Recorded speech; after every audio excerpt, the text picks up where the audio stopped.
बस इस चीज को अपनी जीभ पर रख लें और आपके शत्रु पूरी तरह से नेस्तनाबूद हो जाएंगे। दोस्तों यदि आपको भी शत्रु ने चारों तरफ से घेर लिया है और अब शत्रु जो है वो मरने का नाम नहीं ले रहा है, यानी कि आपके जो शत्रु हैं वो आपके पीछे ऐसे पड़े हुए हैं कि आपके हर काम में बाधाएं पहुंचा रहे हैं, यानी कि आपके हर काम में रुकावटें डालते हैं। आप कोई बिजनेस करने जाते हैं, बिजनेस ग्रो करते हैं तो आपका बिजनेस ठप पड़ जाता है।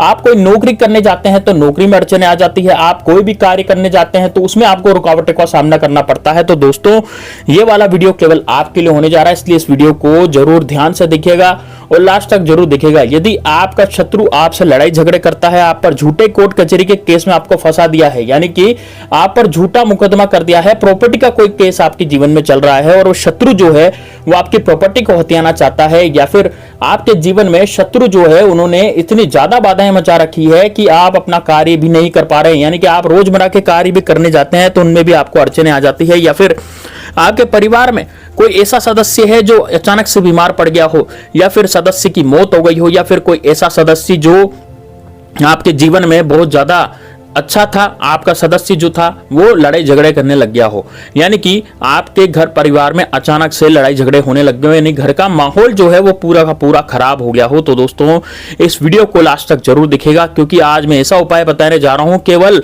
आपको ये चीज आपको जीभ पर रखनी है और अपने शत्रु का नाम सोचना है और आपका शत्रु पूरी तरह से नेस्तनाबूद हो जाएगा। केवल ये चीज जीभ पर रख करके अपने शत्रु का नाम सोचेंगे, ना कोई पूजा पाठ है इसमें, ना कोई मंत्र है, किसी तरह का कोई मंत्र आपको नहीं बोलना, बस केवल मात्र ये उपाय करना है जो कि 10 से 15 मिनट के अंदर हो जाता है दोस्तों। और इसमें कोई भी आपको ज्यादा खर्चा और ज्यादा मेहनत करने की जरूरत नहीं है, बैठे बिठाए घर बैठे ये उपाय हो जाएगा और घर बैठे आपके शत्रुओं का नाश हो जाएगा। तो दोस्तों वीडियो को लाइक करके कमेंट बॉक्स में जय श्री राम, जय बागेश्वर धाम सरकार या फिर हर हर महादेव जरूर लिख दे दोस्तों, क्योंकि महादेव बाबा की ही दिव्य जड़ी बूटियां हैं, उनकी हुई दिव्य सब कुछ हमारे पास निधियां हैं, उनका यूज करके उनका प्रयोग करके हम हमारे शत्रुओं का जरूर नाश करेंगे। तो दोस्तों देखिए किस तरह से इस प्रयोग को करना है, कैसे प्रयोग को करना है, पूरा इस वीडियो में आपको बताने जा रहा हूं, इसलिए वीडियो को लास्ट तक जरूर देखिएगा।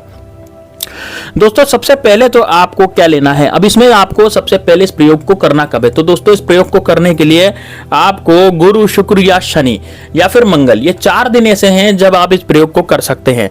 ठीक है, ये 4 दिन ऐसे हैं जब आप इस प्रयोग को कर सकते हैं, तो 4 दिन में से कोई सा भी दिन आप चुन लीजिए और इस प्रयोग को करने के लिए शुरू हो जाइए। मैंने आपको कौन कौन से दिन बताए हैं दोस्तों, गुरुवार, शुक्रवार, शनिवार या फिर मंगलवार, ये 4 दिन ऐसे हैं जो शत्रु नाश के लिए होते हैं।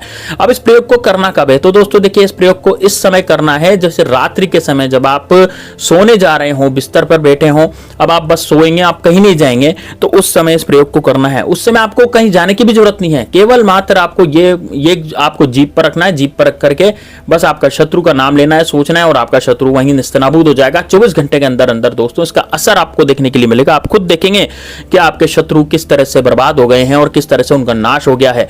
चाहे गुप्त शत्रु हो, चाहे सामने से आकर के वार करता हो, कैसा भी शत्रु हो, आपका गुप्त शत्रु भी खत्म होगा। गुप्त शत्रु वो शत्रु होता है जो पीठ पीछे वार करता है, सामने से अच्छा बोलता है, यानी कि हमारे सामने अच्छा व्यवहार रखता है, अच्छी तरह से बोलता है और पीठ पीछे हमारी बुराई करता है, हमें मतलब एक तरह से मान लीजिए कि आंखें दिखाता है।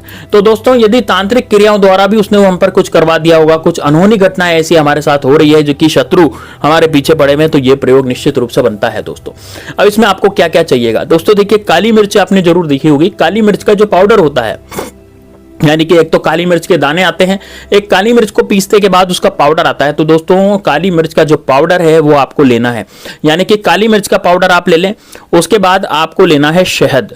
दोस्तों शहद जो है वो आप किसी का भी, जैसे मधुमक्खियों का कोई सा भी ले सकते हैं, या बाजार से जो शहद आते हैं वो भी ले सकते हैं। मैं किसी ब्रांड का प्रमोशन नहीं कर रहा हूं, इस कारण से आप कोई भी यहाँ पर शहद ले सकते हैं जो कि बाजार में मिलता है या आपके घर में रखा हुआ है। कितना शहद चाहिए दोस्तों, 1 बूंद शहद चाहिए। कितना, 1 बूंद शहद और थोड़ा सा काली मिर्च का पाउडर चाहिए और देशी गाय का घी यदि आपके पास मिल जाता है तो सोने पे सुहागा है, और यदि देशी गाय का घी नहीं मिलता है, केवल भैंस का ही घी मिलता है, यानी कि नॉर्मल जो डब्बे का घी आता है, तो वो भी आप प्रयोग ले सकते हैं, उसकी भी 1 बूंद चाहिए। तो अब आपको इसको करना कैसे है, अब ध्यान से सुनिएगा दोस्तों। देखिए क्या करना है, जब आप सोने जाएंगे यानी कि 9 बजे 9:30 बजे करीब, जब आप 10 बजे जब भी आप सोते हैं, 11-12 बजे भी कई लोग सोते हैं, तो जब भी आप सोएं तो सोने से पहले आप क्या करें, एक चम्मच ले लें और चम्मच के अंदर आपको थोड़ा सा काली मिर्च का बुरादा यानी काली मिर्च का जो पाउडर है वो रखना है। ठीक है ना। थोड़ा सा काली मिर्च का पाउडर आप रखें चम्मच के अंदर, तो चम्मच के ऊपर आप थोड़ा सा काली मिर्च का पाउडर रखें, भुरका दें, और आपको 1 बूंद शहद की उसमें डालनी है। यानी कि काली मिर्च के पाउडर के ऊपर आपको क्या करना है, 1 बूंद शहद की, यानी शहद की 1 बूंद उस पर डालनी है, और 1 बूंद घी की उस पर डालनी है। यानी शहद की 1 बूंद हो गई, घी की 1 बूंद हो गई, और काली मिर्च का पाउडर हो गया, है ना। ये सब चीजें आपको उस पर डालनी है, ठीक है। अब उसको अच्छे से घोट लेना है, इन्हें घुमा लेना है।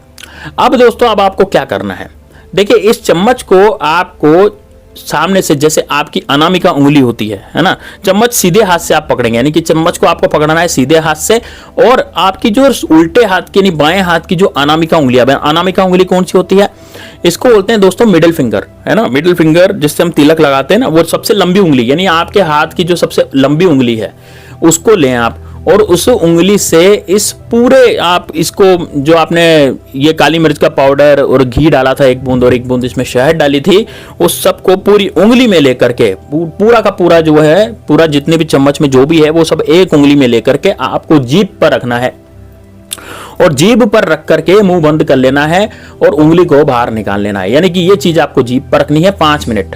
अब दोस्तों 5 मिनट जीभ पर जब आप रखेंगे तो अपने शत्रु का नाम आपको सोचना है। अपने शत्रु का, आंखें बंद करें, आंखें बंद करके अपने शत्रु का नाम सोचे। अब एक बात का ध्यान रखें कि आपको ये उपाय करते समय कोई पूछ नहीं ले, कुछ जैसे कोई रोक नहीं ले, टोक नहीं ले, है ना। ऐसा नहीं पूछे कि भाई क्या कर रहे हो, क्या नहीं कर रहे हो, उस समय आपको बात नहीं करनी है। उस समय आपको केवल शत्रु का ध्यान करना है, और अपने मानस पटल पर, यानी कि अपने दिमाग में शत्रु की छवि आपके सामने आ जानी चाहिए। अब कई लोग बोलेंगे गुरुजी हमारे तो गुप्त शत्रु हैं, हमें तो शत्रु का ना तो नाम पता है ना उसकी शक्ल पता है।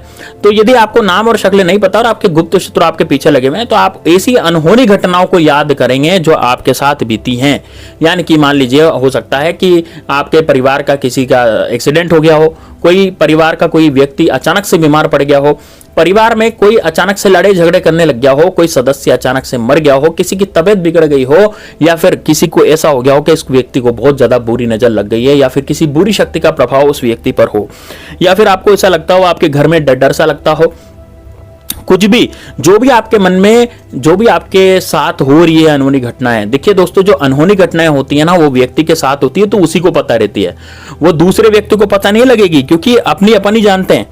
तो इस कारण से जो भी अनहोनी घटनाएं आपके साथ हो रही हैं, जो भी आपको दिक्कतें आ रही हैं, वो सब आपको सोचनी है, और सोच करके दोस्तों अब बस उसके बाद आपको क्या करना है, आपको 1 घूंट जो है पानी जो है वो पी लेना है। ठीक, कितना घूंट पीना है दोस्तों, 1 घूंट पानी पी लेना है। 1 घूंट पानी पीने के बाद, यानी कि 1 घूंट आप पानी पी लें, 1 घूंट पानी पीने के बाद अब आप इसको कुछ भी खाना पीना नहीं है, ठीक है ना। ये आपने जो जीभ पे रखा था ना, वो सब आपको उतार लेना है, ये सब सोचने के बाद, और आपको बस सो जाना है। उसके 2 घंटे बाद आप पानी पी सकते हैं। मान लीजिए आपने इस उपाय को 9 बजे करा, रात्रि को 9 बजे, तो यदि आप जग रहे हैं तो जब आप 9 बजे इस उपाय को करेंगे तो 11 बजे फिर आपको पानी वगैरह पीना है ना। 1 घूंट पानी तो पहले पी लेंगे उस समय, लेकिन उसके बाद फिर आपको पानी वानी कुछ नहीं पीना, कुछ भी खाना पीना नहीं है।